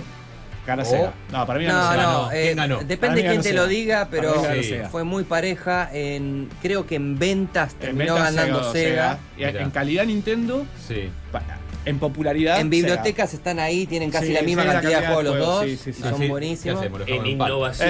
En innovación. Sega. Sega porque fue primero. Sega fue el primero y fue el tipo que introdujo CDs en una consola. O sea, te abrió la puerta para lo que venía después. O sea, era muy precario todavía, pero ya te decía, pero el futuro viene por acá. Abrió el 3D. Sí. Abrió el 3D. Entonces dejamos a Sega. En tres dimensiones. Le damos a Sega. Ponele, un puntito a Sega. A los amantes de Nintendo te van a decir que no. Claro, no. Ojo, hoy en día repito, Sega está muerto. Sega dejó de hacer consolas, Sega hace software nada más. Sí, hace juegos. Se dedica solamente tuvieron que mutarse después de. O sea, el Sega en los videojuegos fue como IBM en la computación. No, ahora en el próximo bloque te cuento por qué Sega dejó de hacer consolas. Vamos al corte, así. Vamos al corte y vemos el último tironcito de programa, ya la llegada de PlayStation a todo este universo de videojuegos. Bueno, último bloque del programa del día de hoy dedicado a videojuegos. Quedamos en que llegaba PlayStation. Sí. Le hacemos musiquita de levantamos el telón y aparece y que PlayStation. Llegó para pudrir todo, No. para quedarse con todo. Es una de las historias más interesantes. Lo que pasó fue lo siguiente, viste que Pato recién decía que Sega tenía su agregado para la consola de ellos con CD. Vos se lo incorporabas a la consola y te venía el lector de CD, podías jugar juegos que si bien seguían saliendo del procesador de la consola original, estaban siendo leídos del CD y por lo tanto por la capacidad de almacenamiento de un CD, a diferencia de la de los cartuchos, que era muy superior, los juegos podían tener más producción. Podían tener pequeños clips de video, podían tener música grabada directamente, como se dice, pistas de audio, como vos metías música en tu reproductor de CD en tu casa. Sí. Pensaba que un cartucho no sé cuántos megas tendría y el CD tenía 750, era una barbaridad, podías meter lo que quisieras. Entonces, bueno, Sega empieza con esa historia. Otras marcas del mundo del videojuego también, pero estamos hablando de Sega y Nintendo acá, para no irnos por las ramas, pero no era algo que solamente hiciera Sega. En Japón siempre hay toda una movida tecnológica paralela. Hay un montón de consolas muchas otras consolas de muy buenas marcas, muy buenas. Espectaculares. Bueno, sin ir más lejos, la Jaguar. Sí, bueno, la Jaguar sí fue un fracaso, pero no importa. Sí, pero era un consolón. Pero tenía la lectora de CD, o sea, ya iba todo encaminado para ahí. Entonces, volviendo a la historia, ¿qué pasa? Nintendo, ya la Super Nintendo en sus últimos años, dice, bueno, vamos a hacerle un agregado de CD, como hizo Sega con su Mega Drive, para que puedas jugar juegos en CD en la Super Nintendo. El prototipo lo hicieron todo. ¿A quién contrataron? Nintendo no tiene desarrollo de tecnología en CD. O sea, los creadores del CD son Sony en Japón y Philips en Europa. Son los que crearon el formato CD. Claro. Y era relativamente nuevo. Entonces, bueno, Nintendo llama a Sony, que dicho sea de paso, Sony le había hecho el chip de audio a la Super Nintendo. O sea, ya habían trabajado antes con ellos. Por eso tiene tan buen sonido también la Super Nintendo. Y le dice, mirá, queremos desarrollar un agregado para la Super que lea los juegos desde CD. Bueno, bárbaro. Vamos a hacer un prototipo. Hacen un prototipo. El prototipo se llama PlayStation. Tiene el logo que conocemos hoy en día. Mira. Y es una cajita cuadrada que va puesta, no me acuerdo si abajo o arriba de la Super Nintendo. Y creo que iba abajo. Abajo. Creo que iba abajo. La cuestión es, lo hacen. Lo terminan haciendo y Nintendo iba a lanzar su consola con soporte para CD, ¿no? Metiéndose ya en la movida que venía. Claro. Todavía estamos en los 16 bits, todavía no pasamos a los 32. Pero bueno, en fin. ¿Qué pasa? Sigue el desarrollo, todo. Cuando lo anuncian en una E3, que llegaba el momento, viste, la convención de entretenimiento digital, sí. Ahí es donde se hacen los grandes anuncios de la industria de los videojuegos. Nintendo va a anunciar su partnership, su asociación con Sony para sacar su siguiente consola con lector de CD. Y en el momento en que lo va a decir formalmente en el discurso, estaba la gente de Sony presente, lo anuncia, pero dice que se asocia con Philips, no con Sony. Y le clava un puñal por la espalda, mal, a Sony. Es raro. Que le dice, no, vamos a hacerlo con Philips al final, no lo vamos a hacer con vos. Claro, no son de hacer esas cosas los japoneses. Bueno, no, pero pará porque el karma... Dice Pearl Harbor que no se acuerda. Pará porque el karma... bueno, cuestión, Sony dice, pará, flaco. Ya laburamos antes, hicimos todo el prototipo, todo, y te vas con el otro. O sea, solamente 2 empresas tenían la tecnología de CD. Nos llamaste a nosotros y cuando anunciás que te vas con el otro. No se hace eso, ¿no? Bueno, cuestión. ¿Qué pasa? Nintendo decía, nosotros tenemos todo el desarrollo de los cartuchos, la tecnología del cartucho, la licencia del cartucho, es nuestra. No le tenemos que pagar a nadie para el formato de juegos en cartucho. Ahora, para hacer en CD sí, porque la tecnología la creó otra persona. Entonces tenemos que licenciar. Y le iba parte de la ganancia, buena parte de la ganancia de los juegos, le iba a ir a Sony. Y a Nintendo no le gustó la idea, porque siempre fueron muy, viste, toda para mí. Claro. Entonces, bueno, lo apartan. Conclusión, después también lo traicionan a Philips. Porque la consola que termina sacando Nintendo, finalmente, es la Nintendo 64 y termina funcionando con cartuchos. No con CD. O sea que a Philips también, hablando mal y pronto, lo cagan. Mira. ¿Por qué? Porque no querían compartir la guita. Claro. Sigamos con los cartuchos, que es lo que nosotros tenemos, la patente, somos los dueños de la tecnología. Y ojo, le fue muy bien con el 64. Sí, pero eso vino después. Sí, la cuestión, eso fue en el 95-96 que sale la Nintendo 64. Pero mientras tanto, Sony agarró y dijo, nos recagaron. ¿Qué hacemos con todo esto? Teníamos desarrollado toda la tecnología, todo el prototipo. Y bueno, y lo iban a tirar a la basura y un directivo de Sony que quería seguir adelante dijo, no, ya tenemos hecho todo esto, vamos para adelante y hagamos una consola de videojuegos con lectura de CD. Y Sony le decía, ¿qué sabemos nosotros de videojuegos? Nosotros estamos en el mundo de la música, no tenemos idea de videojuegos. Nintendo hace 200 años que está con los juegos. Sega, vamos a tener que competir con Sega, que tiene todo el mercado también, que te la había roto y tenía CD y todo. Bueno, llama a alguien que sepa. ¿Qué hacemos? No. Ellos mismos hicieron un equipo y dijeron, sigamos para adelante. Porque el secreto, si hacemos una buena consola, van a ser los juegos. Dijeron. Y bueno, ¿qué hizo Sony? Siguió con la idea, desarrolló el prototipo, mantuvo por una cuestión legal, pudo quedarse con el nombre y con el logo, porque se iba a llamar PlayStation la Super Nintendo y tenía el loguito con la P y todo, La mantuvo. Y lo primero que dijeron fue, se fueron a ver, dijeron, vamos con las grosas de Japón, las empresas desarrolladoras de videojuegos grandes de Japón, vamos a presentarles la consola y pedirles que hagan juegos para nuestra consola. Exclusivos, que estén solamente en nuestra consola. Nosotros, Sony, no tenemos equipo creativo, no tenemos capacidad de fabricar juegos, no sabemos, no estamos en el entorno del videojuego. Vamos a hacer la consola nada más, podemos desarrollar la tecnología nada más. Ahora los juegos los tiene que hacer otro. ¿Qué hicieron? Primero se sentaron con Namco, una bestia de los videojuegos japonesa. En ese momento había un juego que le estaba haciendo el pica pica al Daytona, que era el Ridge Racer. Un juego de autos, era la respuesta de Namco a Sega. Sega tenía el Daytona, Namco tenía. Y se sientan y dicen, queremos que portes, que hagas una versión de Ridge Racer para una consola doméstica. Y Namco le dice, no se puede. O sea, no tenemos forma de reducir o simplificar o compactar el juego, llevarlo a su mínima exponencia para que funcione en una consola doméstica. Vos por eso no te preocupes. La consola va a estar punk y le ponen los planos de la PlayStation en el escritorio. ¿Esto qué es? Una consola que va a funcionar con CD. 750 megas para que metas todo lo que quieras. Y Namco dice, bueno, empecemos a laburar, dale, me parece bien. Lo único que te pedimos es exclusividad. Tus juegos son solamente para nuestra consola. Listo. Y lo mismo hicieron con Namco, hicieron con un par de empresas más y compraron un estudio, Synosis, lo compraron para desarrollar juegos in-house de ellos. Claro. Como Sony no tenía estudio de desarrollador de juegos, compraron uno y dijeron, bueno, vamos a comprar muchas empresas que trabajaban, o sea, empresas del mundo del juego, que trabajaban para sacar cartuchos de Nintendo, se fueron con Sony.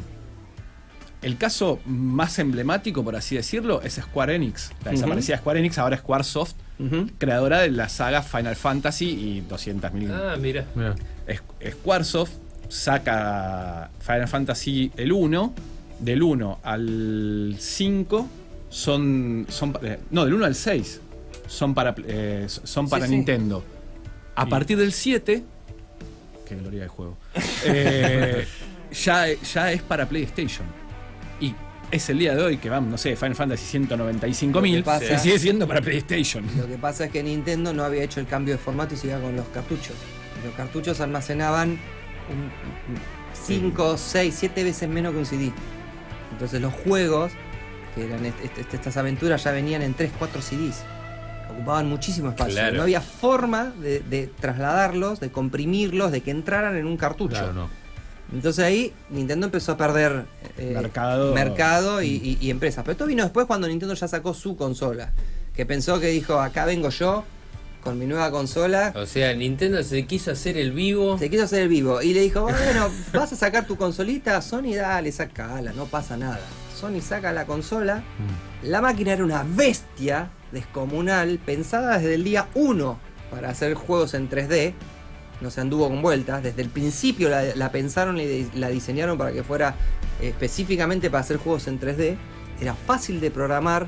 Todas las empresas, todos los desarrolladores querían hacer juegos para la Play. Les salían bárbaros porque era fácil de programar. El juego era fácil de desarrollar. No en nada. Entonces salían súper optimizados. Funcionaban re bien en la máquina.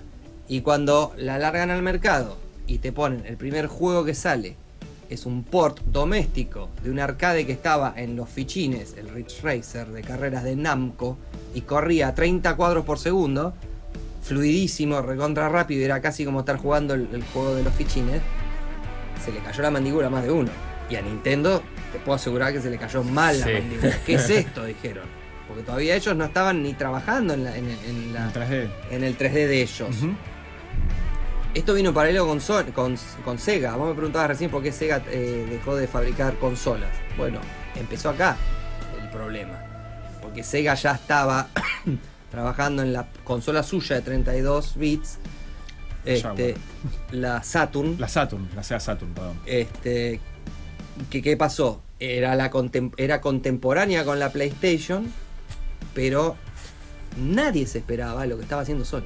Claro. Y nadie se esperaba el resultado de lo que Sony iba a poner en la mesa. Y ahora estaba bueno. Claro, fue un monstruo. La Sega Saturn, lo que hizo Sony fue un monstruo. No existía en el escenario de los videojuegos Sony. Sony estaba en otra.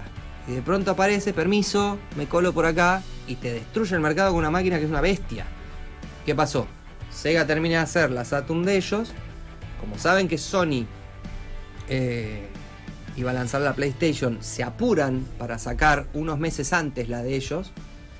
¿Y qué pasa? Obviamente, problemas con los desarrolladores porque los apuraron a terminar los juegos antes de tiempo. Los juegos que salieron con las consolas no salieron muy bien terminados, muy optimizados. Y por otro lado, estaban rebagueados aparte. Además, cuando empezaron el desarrollo de la Saturn, Sega pensaba hacer una máquina que hiciera casi meramente 2D, para que pudiera hacer porteos directos, casi tal cuales de los videojuegos, de juegos como los Street Fighter, los Alpha, claro, los Marvel vs. Capcom. Era toda la época de esos juegos. Eran sprites grandes, muchos colores, efectos psicodélicos, pero 3D, no había polígonos. Cuando se entera de que Sony está desarrollando algo medio para 3D, dice, no, che, ¿sabes qué? Ponele 3D también a nuestra máquina. Pero no fue concebida desde el principio así. Entonces, bueno, cuando sale al mercado la Saturn, salió un Frankenstein. Era primero que todos los chips. Después la mejoraron, O sea, de hecho, al final de la consola estaba buenísima. Y tiene unos juegos que el Resident Evil Code Verónica. Pero el problema era que tuviste que esperar 2-3 años para que los programadores pudieran tomarle la mano a cómo se hacían los juegos para esa consola. Era difícil. Y ahí perdiste todo el mercado. Ahí perdiste el mercado. Mientras tanto, Sony sacaron una consola. Sacaron una consola que dijeron, esta es más potente que la de Sony porque tiene 2 procesadores. Y los programadores no sabían cómo programar con 2 procesadores. Y era un quilombo. Que había empezado, se ganó un procesador para los fondos y los desplazamientos horizontales. Uno renderizaba y el otro era para los sprites y no sé qué cosa. Y los programadores muchas veces no entendían cómo trabajar con 2 procesadores separados y a veces terminaban usando uno solo. Entonces el juego era la mitad de potente de lo que podía hacer. Y al lado del de Sony, que estaba todo optimizado. Estaba recontra optimizado. Para aprovechar hasta el último bit de la máquina, lo ibas a ver en la pantalla. Se movía hermoso, tenía efectos de iluminación, de transparencia, un montón de cosas que la Saturn no. Entonces cuando ponías los dos uno con otro, la Saturn salía perdiendo. Pese a que era más potente. Pero ¿cuál fue el error? El desarrollo. No supieron hacer una máquina que fuera fácil de programar. Que le fuera fácil a los desarrolladores hacer juegos para esa máquina. Y lo que vendrá ahora, ¿no? Pará, porque lo mejor fue el discurso. El discurso de presentación de Sony. Sega le gana, ¿no? Saca primero la Saturn. Sale $300 salía. 300 y pico de dólares. La de Sega. Sí. Una campaña publicitaria inmensa, porque Sega era un monstruo del videojuego en ese entonces, venía de la guerra con Nintendo de los 16 bits, era una bestia. La Saturn acá, la Saturn allá, 3D, era la época de los Virtua Fighter, tenía un port de Daytona USA, mucho 3D, todo hermoso, bárbaro. $300. En la E3, cuando Sony tiene que anunciar la consola de ellos, el director de Sony, se sube a la tarima y no da un discurso. ¿Sabes lo que dice? Dice 199,99 y se baja. Sí. $100 más barata la consola. Lo único que dijo. Listo, ya está. Tiró esa, Ese fue el discurso de presentación de la Sony PlayStation. $100 más barato que la Sega Saturn. Ya está, perdieron. Mejor máquina, más potencia, más fácil de programar, más juegos, $100 más barata. Listo. Lo que hizo, digamos así, que Sony sea y Nintendo viendo desde arriba que se quería matar, ¿no? Era la cantidad estúpida de videojuegos que salían por mes. ¿Sí? O sea, yo en esa época tenía la comiquería y obviamente incursionamos en el mundo de PlayStation porque era muy barato comprarlo. Porque acá se traía todo de Paraguay. Todos los juegos que viste de Play 1 eran todos de Paraguay. Seguimos con la onda pirata siempre. Pirata siempre, por eso la Play, Argentina es así. Por eso la Play 1 pegó tanto en el mercado sudamericano, porque se podía chipear y metías copias piratas. Copias piratas que valían de costo, a mí me salían $3 y se vendían a 10. Así que imagínate la ganancia que perdón, 10, 15 o 20. Wow. O sea, imagínate la ganancia que tenías porque lo comprabas a 3 mangos. Literalmente eran $3. Yo iba al 11 a comprarlos. La cantidad estúpida de juegos que salía por mes. La Play 1 tenía no menos de entre 50 y 60 títulos nuevos por mes. Se le conocen conocidos, sin cosas raras que haya en Japón y qué sé yo, unos 4.200 juegos de biblioteca. Con lo cual, te podrás imaginar que si hago 60 juegos por mes, saco 60 juegos, ¿cuántos juegos son triple S? 1. Triple S es la nominación que se le da en el mercado de lo que es el tope de gama de un videojuego. Un juego bueno, triple S. Por ejemplo, que estábamos hablando del Jedi Fallen Order. Ese es un juego triple S. ¿Sí? O sea, es un juego de pum para arriba. Bueno, ese es el problema. Vos tenías infinidad de basura en la Play 1. Había cantidad de basura. Juego de deporte que era un desastre. Vos que compraste 200 el día te quedaste con 50, boludo. Sí, porque lo demás de deportes, series de la década de los 90, dibujitos animados, cualquier pavada que estaba pasando en la televisión en ese momento, juego para... Hacían un juego. Y el juego estaba mal desarrollado. ¿Por qué? Porque lo sacaban rápido. Bueno, vamos a hacerlo. Era tan fácil de programar. Claro, que salían como. El código que tenía era muy boludo. Entonces, claro, cualquier programador agarraba con una empresita, decía, bueno, che, mira, tengo este juego. Y Sony, como la realidad, los tipos no se dedicaban al videojuego per se. Decían, sí, dale, yo te lo publicito, te lo vendo, toma. Cuestión, esto estamos hablando año 94-95. Nintendo tenía el 80%, si no más, del mercado del videojuego, que venía arrastrado de los 80 gracias a la máquina gris, la Nintendo Entertainment System. Sí. Cuando cae la PlayStation, se da vuelta todo. Y Sony termina ganando, creo que termina los 90 con el 70% del mercado de videojuegos o algo así. Lo destruye a Nintendo y a Sega. A los dos bestias que se habían estado matando en los años anteriores, que supuestamente eran los dos Mohamed Ali en el ring inmensos. Sí. Vino este flaquito que no tenía nada que ver con nada, que no sabía nada de videojuegos y los destrozó.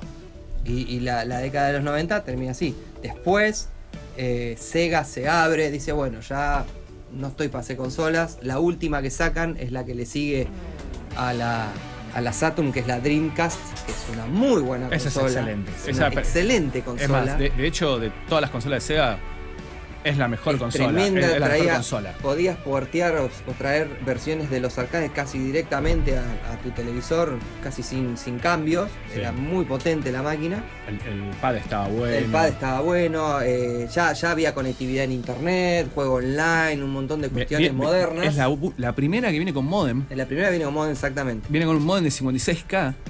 O sea, Sega seguía siendo una bestia. Y venía con puerto de RJ45. ¿Sí? O sea, ya venía con un puerto de RJ45 para conectarla a otra. La podías linkear. La podías linkear, sí. Mira. Bueno, o sea, igual la Play 1 ya se podía linkear con otra, pero... Sí, pero no por RJ. No, bueno, era otro formato. Sí, pero lo importante es que ya tenías conectividad online con esta consola.